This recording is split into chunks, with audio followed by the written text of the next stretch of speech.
Hello, I haven't done a video on my channel for ages. Yeah, my YouTube career has really taken off from 18 subscribers. But anyway, I thought I'd do a video a little bit about my sprouting setup.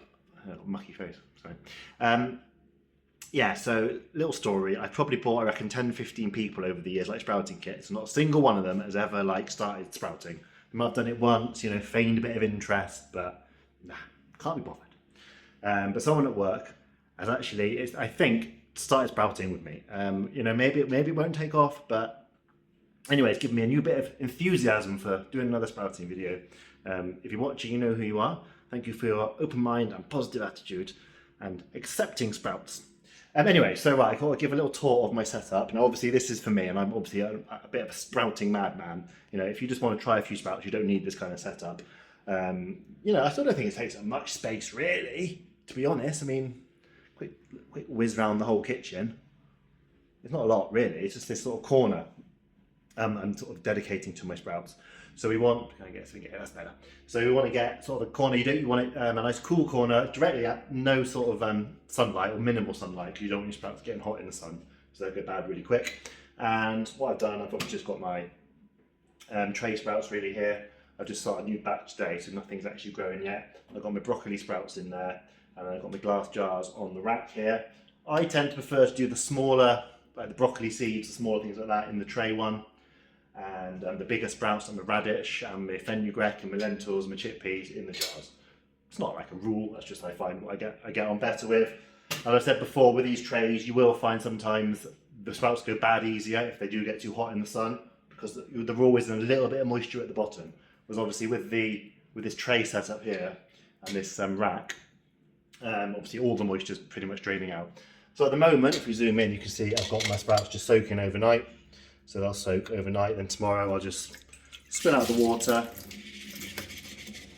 Obviously, then I will give them a rinse, obviously, I don't need to show you doing that. And then you can just put them back on your rack the other way up, and then the water will just drain down into this tray. And as long as you actually pour most of the water out, you'll find, actually, you don't need to actually empty this tray very often. If I got this going, I might empty it once a week, something like that.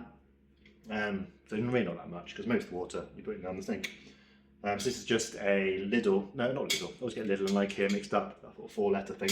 IKEA washing up rack thing, tray underneath, bit of a tea towel, tea towel to stop, you know, getting little spills and that, stop the sideboard staining, and that's it. That is really it. So really cheap setup, really easy, and it's just like, you'll grow so many sprouts this way. Sometimes more sprouts, well, no, I don't throw many sprouts away, I pretty much eat more, but you know, if this is going full whack, you're really sprouting a lot.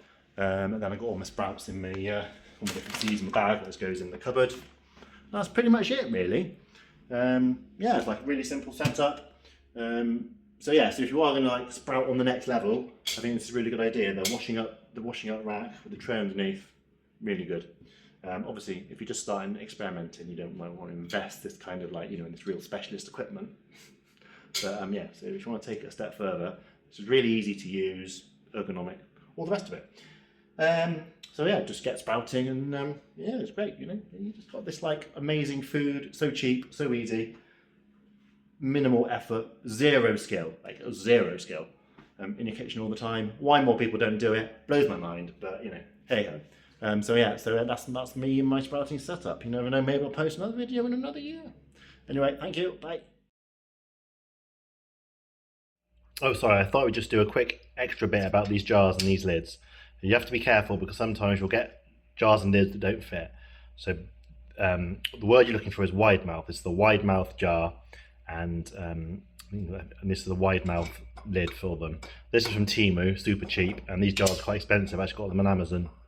It's 22 quid for like 6 or something. It's not cheap. A lot of money to pay for jars, but they're very, very good quality.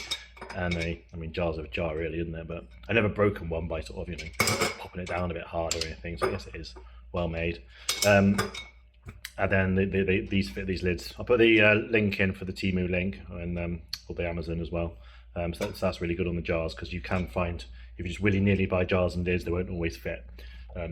So yeah, or if you get your tape measure out, make sure you're buying stuff that sort of fits it. But like I say, I will link it.